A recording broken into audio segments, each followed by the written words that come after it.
My name is Artem Babaian, and I'm a Banting Research Fellow at the University of Cambridge. Today, I'd like to share with you my work on hacking Earth's virome to try to stop the next pandemic. The main thesis of this talk is that data and our access to that data is growing at an unprecedented rate.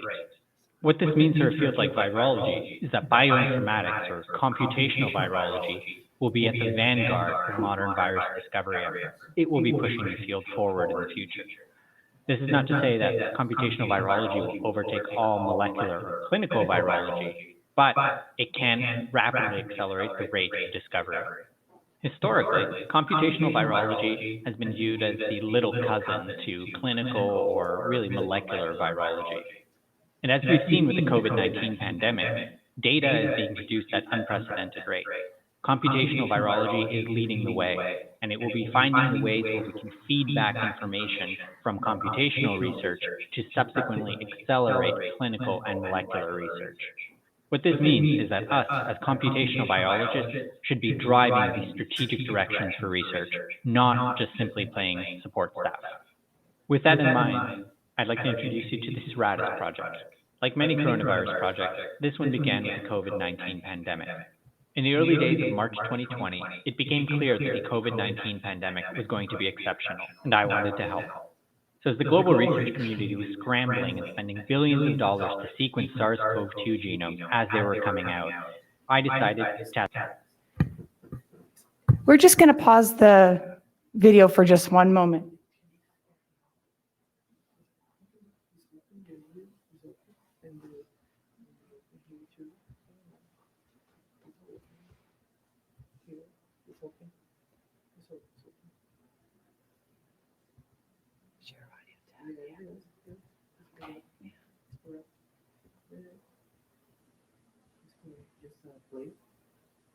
Ask a very simple question. Thank you. What if I look the other way? What are the evolutionary and proximal origins of SARS-CoV-2? And this is not just an academic question. As early as February of 2020, SARS-CoV-2 was predicted to infect over 80 species of mammals. The concern is that if SARS-CoV-2 infected one of these mammals, if there's another coronavirus in that mammal, then those viruses could undergo recombination, specifically over the spike protein. Now, if that recombined virus spills back into humans, it means that any of that herd immunity or that vaccine immunity that we've been working so hard to build up and develop would essentially be erased. We would be back at square one with COVID-19 all over again. This theoretical concern from April 2020 was prophetic. SARS-CoV-2 has now been reported to infect over 19 species of mammals, and one of the leading hypotheses for the origin of the Omicron variant is that it is a spillback event from rodents in southern Africa. So where do you go looking for coronaviruses when all you have is a laptop? By chance, in February of 2020, the Sequence Read Archive, the world's collection of DNA and RNA sequencing data, was mirrored onto Amazon Web Services as part of a major infrastructure program at the NIH called the STRIDE initiative. This is the world's collection of sequencing data. It has been accrued over 14 years. It represents over 10 million biological samples. This data now exceeds over 50 petabases of sequencing data and continues to grow exponentially. Another way to interpret this is if you were to quantify the dollar value to generate this much sequencing data, it would be between $3.6 and $14.9 billion in sequencing. You can probably multiply that number by another tenfold if you take into account sample acquisition and technical prep costs. So the question now becomes, can we recycle $50 billion worth of sequencing data to find new coronaviruses? If you come away from this talk with at least one concept, it is a new appreciation for the Sequence Read Archive. I've come to appreciate this as the modern Library of Alexandria for genetics. This includes samples ranging all across the world, from cell line sequencing samples taken in Vancouver to rainforest soil samples, or even anal swabs of penguins taken in Antarctica. So where a large-scale virome project can include something like 5,000 samples, we are going to be analyzing millions. And this is perhaps a good time to point out that I didn't do this alone. Stratus was initiated as a hackathon project at HackSeq-RNA. That same feeling of wanting to give back to fight against this pandemic as a computational biologist that I had, many others had as well. And so we started the Stratus Open Collaboration. This has been the most fun and fruitful collaboration I've ever been a part of, and this project wouldn't have been possible without each of these people volunteering their time and expertise. And so together we constructed the Stratus architecture. I won't dwell too much on the technical details. Suffice to say that this is a hyper-optimized alignment architecture built into Amazon Web Services. The main take-home points, if you will, is that we split up large BAM files or large FASTQ files into individual components, or what we call blocks. And so we would then operate or perform the alignments on those individual blocks instead of working on the entire files. This allowed us to shard out the data over small instances and create a very reliable cluster. And so our philosophy was that we don't really want to run big machines to do a big analysis. We wanted to reduce this down to the smallest possible problem. So an individual kind of say million reads, 100 megabytes of a FASTQ file, and we would optimize all of the hardware to perform this small task. This let us fine-tune different parameters such as how much networking we need, our disk and memory requirements, essentially minimizing all of them to make the entire process run as efficiently, as cheaply as possible. The other benefit of using small workloads is that we would be distributing the risk of lost work in the case of an error or an interruption to how the node was running. So instead of losing hours of work, say, if a large file was running and then failed for some reason out of memory, you'd only lose a fraction of that processing time when you were working on a subfile.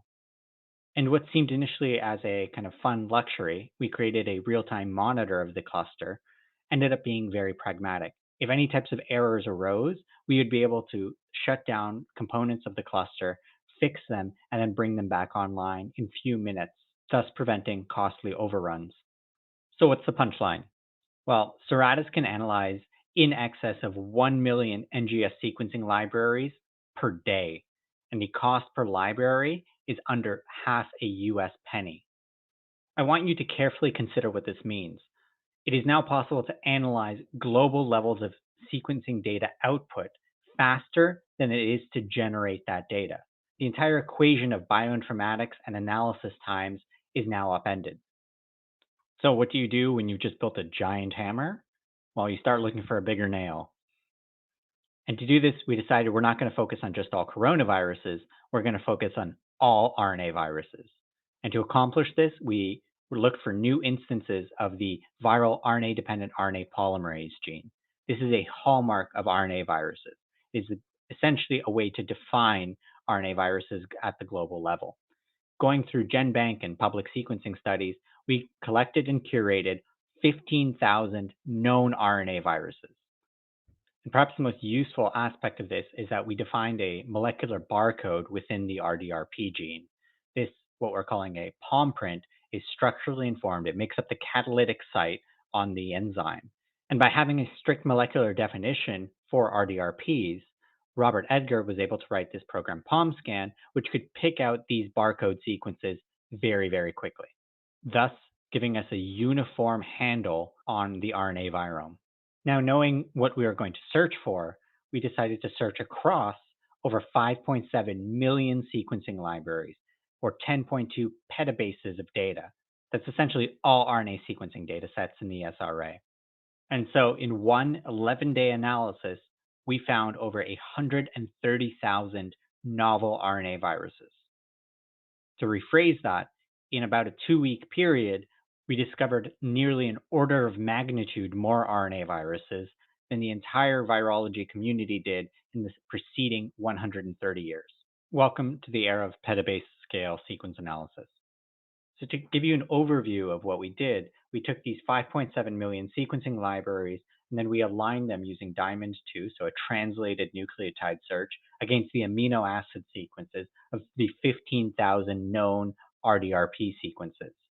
This essentially created an index of RDRP sequences across the SRA, so across all these millions of samples.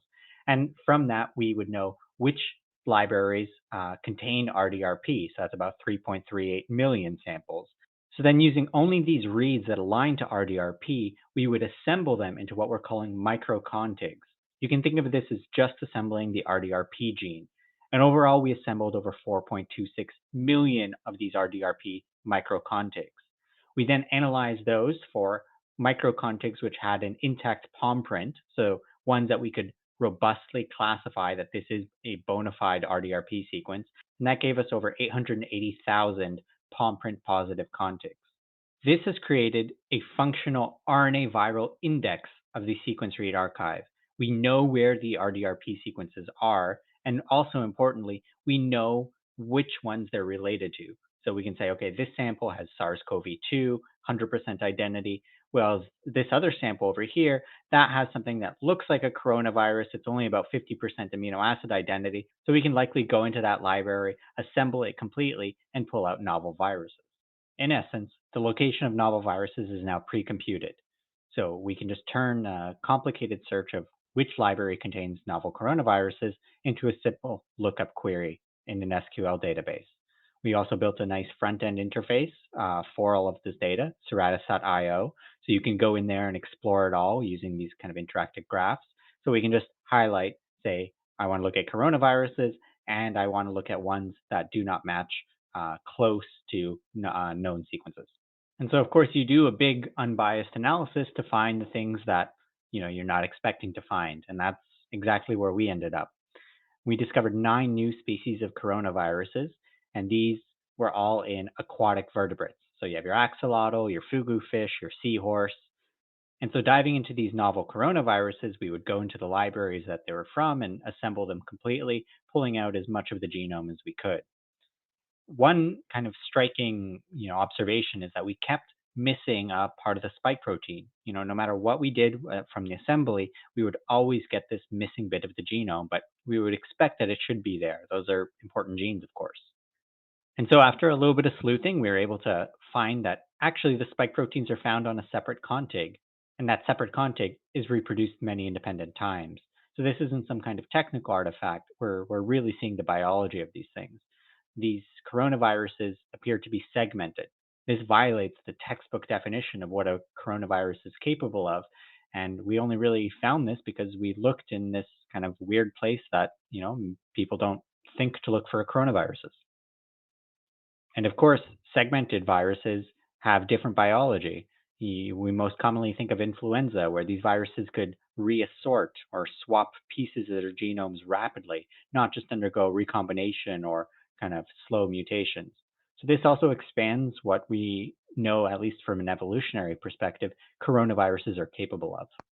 Another way to ask this question is not just where the novel coronaviruses are, but where are the coronaviruses that we already know exist showing up in places where they're not supposed to, or places we don't expect them to be found. This is relatively rare. Less than 1% of samples are discordant. One of the most interesting cases that we found was a murine hepatitis virus, which is a beta coronavirus, was identified in the serum of 2 human children who had fever of unknown origin. The serum of these children was sequenced part of a Virome study, and while they were initially looking at human pathogens to try to identify this using sequencing, that study was done, that data got deposited, but when we reanalyzed it, we actually found that there's a mouse coronavirus in the serum of this patient. And now we run into the limits of what we can do from just computational analysis alone. The presence of viral nucleic acids in a sample does not prove that an infection has actually occurred. In fact, several of the other coronavirus positive samples were found in plants. So we found bat, mouse, pig coronaviruses in plants. Obviously, the plants were not infected by these coronaviruses, but what we think happens is that the poop from these animals gets treated or lands on top of these plants, and then that gets picked up along with the sequencing analysis. This is not just a trivial contamination. There's actually important information to glean from this. There was one coronavirus, which was originally identified in Hong Kong in something like 2007. That same coronavirus was identified in mainland China in 2015, in essence, increasing the geographic distribution this virus is known to have.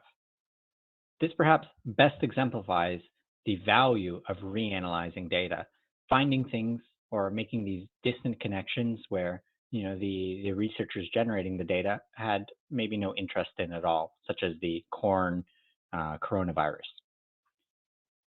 Which brings me to probably the greatest inequality in data sciences moving forward, specifically in sequencing analysis, computational biology. The amount of data that we're operating on now is mind-boggling. It actually is global levels of data. But it's not really just having and generating more data that's going to be important. It's creating meaningful knowledge about that data. And, you can think of this as Wikipedia pages, papers, and then hopefully we can distill down that knowledge into actual human wisdom. How do we respond appropriately in the early days of a pandemic? What kind of measures are effective? When do we need to lock down? What kind of vaccines do we need to prioritize? These are the wisdoms. These are very small bits of information, but these make the biggest impact on human society. So you could say that us as data scientists are not necessarily the most wise individuals, but our role is to make sense of that data, to create knowledge from it that is interpretable and that is human usable.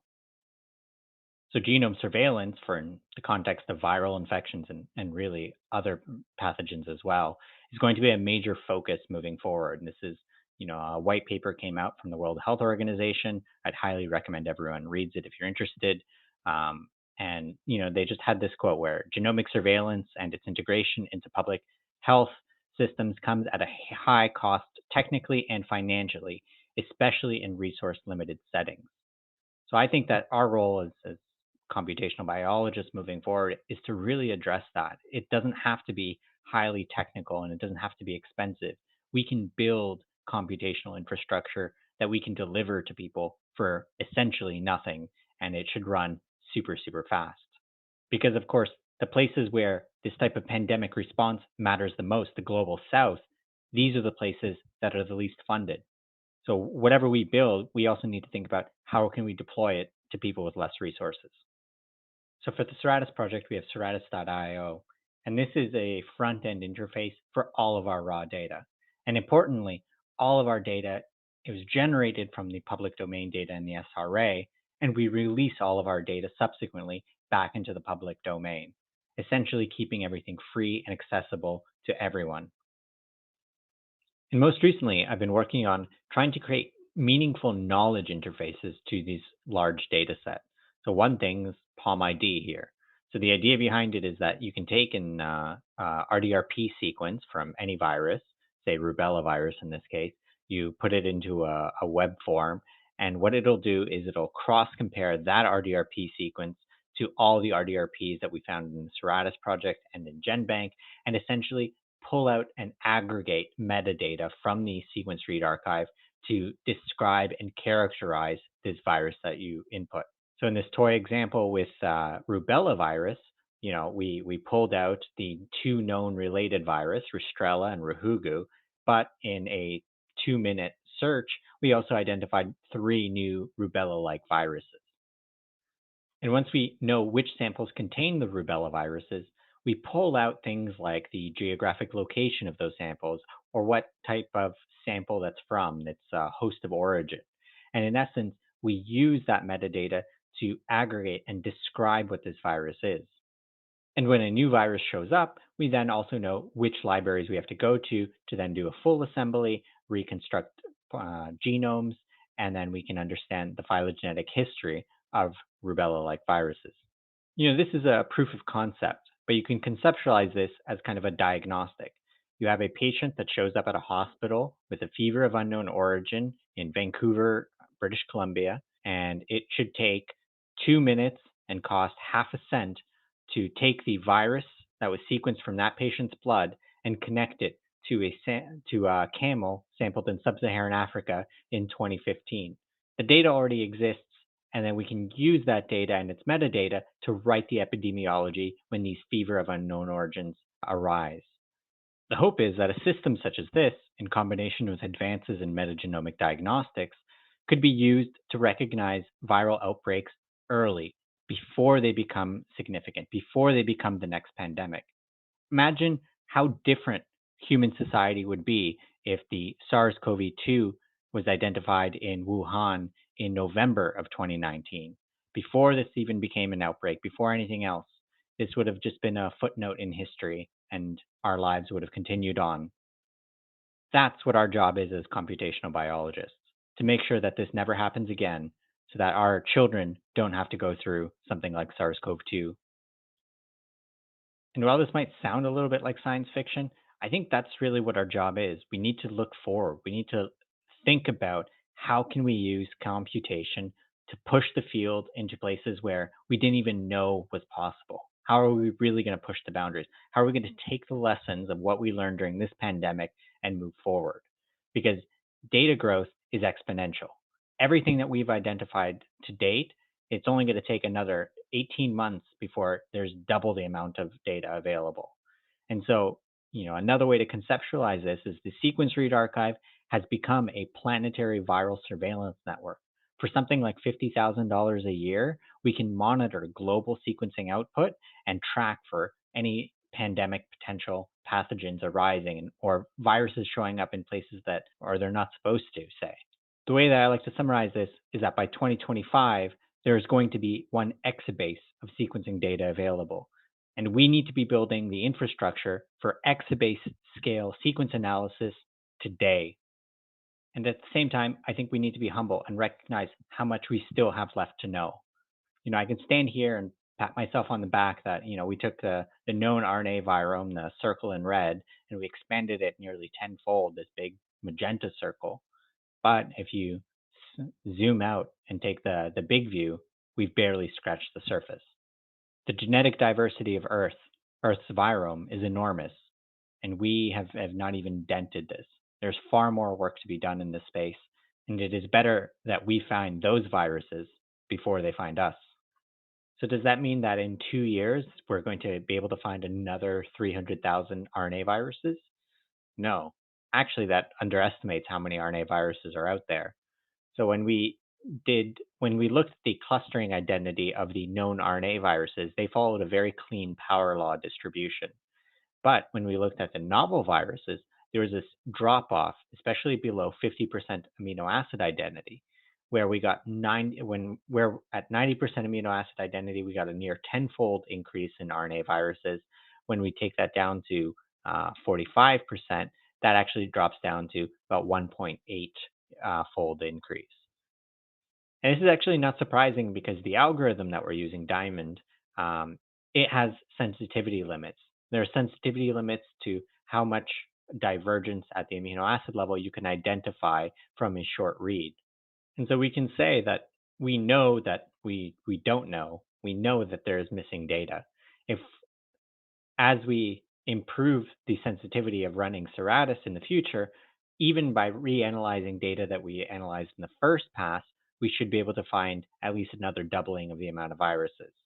Ultimately, what this means is that the exponential growth in data production and the improvement of sensitivity in data analysis is going to lead to the hyper-exponential growth of new viruses. We are on path to identify 100 million RNA viruses by the end of this decade. And if you'd like to be part of the team to discover those 100 RNA viruses, shoot me an email. The CV and a cover letter is great. If you're not on the job market, we run an open ship. This has been an open collaboration. Literally anyone who shows up and is willing to contribute, let's do it, because really we can do it best together. And I'd like to thank again the entire Stratus team. This has been, the most outstanding group of people I've ever had the chance to work with. And if you'd like to learn more about the project, I highly encourage you to check out the paper. It's a pretty fun read. Thanks to the organizers for inviting me. Thank you all for your attention, and I'm happy to take any questions.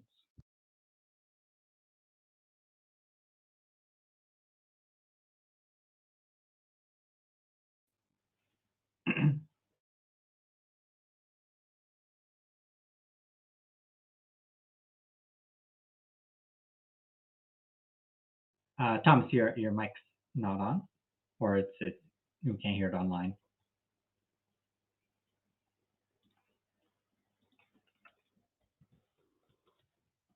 We can't hear you. This looks better. Now we go. Now you probably hear me. So Yeah. a virus is a cloud, right? Because it keeps mutating. So as many viruses as you're going to sequence, you'll find an ever-growing number of viruses. Now in bacteria, people have defined units which are similar enough, like ASV or OTUs, to define a group of sequences would be defined from now on as the same ASV. Has the same thing been done in viruses? You have to cluster them somehow to define what's a new virus and what's just a variant of an existing virus. Yeah, so that's correct. So when I'm talking about a new virus, I'm not saying individual sequences. I'm referring specifically to clustering the sequences at 90% amino acid identity within the catalytic core of the RDRP. The way, Robert Edgar had a lot of experience working with 16S rRNA barcoding, and so we essentially invented a system that took kind of maybe the best aspects of 16S and then applied that to RNA viruses. So this doesn't, there's a few species that where you can, you cut, because you're doing OTU analysis. If you take something like Hep C, that will be broken down into a few species, right? Like say 5, 10 or something. And then sometimes you get merger of two different species into one. But the thing is, all of those classifications, they're based on kind of human history, and there's a lot of clinical things that go into defining a species. We said, we can't do this at this massive scale, 10 times more than everyone else, right? And so we decided, okay, we're going to only define a strict numeric definition based on the identity over this core of the RDRP gene, and then the cards will fall where they may. The most important thing is that it is a uniform measurement of diversity, right? And so wherever we measure diversity, it is the same definition everywhere. This is kind of where I think, you have to sometimes as a computational biologist, maybe put the history or the baggage of a field in the back seat, because it's going to inhibit doing the work how it should be done when you're trying to go to scale. Thank you. Next question. Hello. You found some coronaviruses in plants, and you made a statement something like, well, that couldn't be true. And so you found another explanation, probably comes from contamination from the fields. And that sounds very plausible to me. But I wonder if you've thought about the possibility that you've got coronaviruses replicating in plants, and how much difference that would make to what you're doing if that is in fact true. Yeah, so I mean, it's possible. You can't ever say something is not possible in biology. I would put the probability on like moonshot for something like that. Those coronaviruses in particular, say, one has a very beautiful name. It's called porcine epidemic diarrhea virus, right? So if you have a pig with diarrhea on a farm, then it's not a long shot to think that it just pooped on the corn. So to me, that's parsimony, right? The simplest explanation is not some massive leap in biology. It is, it's the poop. It's almost always the poop, is what I've learned. Associated with that, though, is there is also the possibility that they are technical contaminations. There's actually a very prominent example where SARS-CoV-2 virus was found in a metagenome from Antarctica that was sampled before the pandemic. And that's because the virus was being sequenced at the same time that this sample, this metagenome, was being sequenced, and you get barcode hopping on the Illumina machines, right? So for the case with the immunocompromised, for the children, that's not the case. Those barcodes match perfectly. That's not the problem. But some of these, you might have barcode hopping. So you always have to take whatever the annotated sample identifiers are with a bit of a grain of salt, right? So I don't see any question from the room. I have a question. Your project seems big enough. I think you made that point rather well. But it seems to me that the question is even more general. It's a question addressing biodiversity. You could do the same thing with the microbiome. And I know that there are global efforts to collect microbiome data. So could you please put your project into relation of other questions regarding biodiversity and what other people are doing? Is your approach extendable, transferable to other biodiversity kingdoms? Yeah, so I think if you were to read the Stratus paper and read it as strictly an RNA virus discovery paper, it is missing the point. right? The reason why I think that this work was so interesting, and like for me, it was really kind of eye-opening, is that essentially what we created at the end of the day is a way to move petabytes of sequencing data onto a CPU very, very efficiently. You can very easily swap out what your query is, and you can apply the exact same reasoning, or you can apply the same algorithm and just do a search for anything else. You can change bow tie for, you can change diamond for something like bow tie, or you can use Kraken if you want, right? So it's not really even the particulars of our pipeline, it's just the ability to do that movement of data. My point with the sequence read archive is that we already have these enormous repository of data, right? And we've always viewed it as like, it's kind of like an archive, and it's like in a basement somewhere in NIH, right? And that data is not accessible to us. But what we're saying now is like, no, that data is accessible in a very short order time period, right? It's I've almost started to conceptualize Stratus. It's like doing a blast search on a way, way bigger database, and doing not just a single query against the database search, but you're doing a kind of like, you build a database of whatever organisms you're interested in, or whatever protein family you're interested in, and you run your database against the database. And so then you can like create this, you know, exploded database. That's what we did with the RNA viruses. And I think you're absolutely right. It will apply across all domains of biology.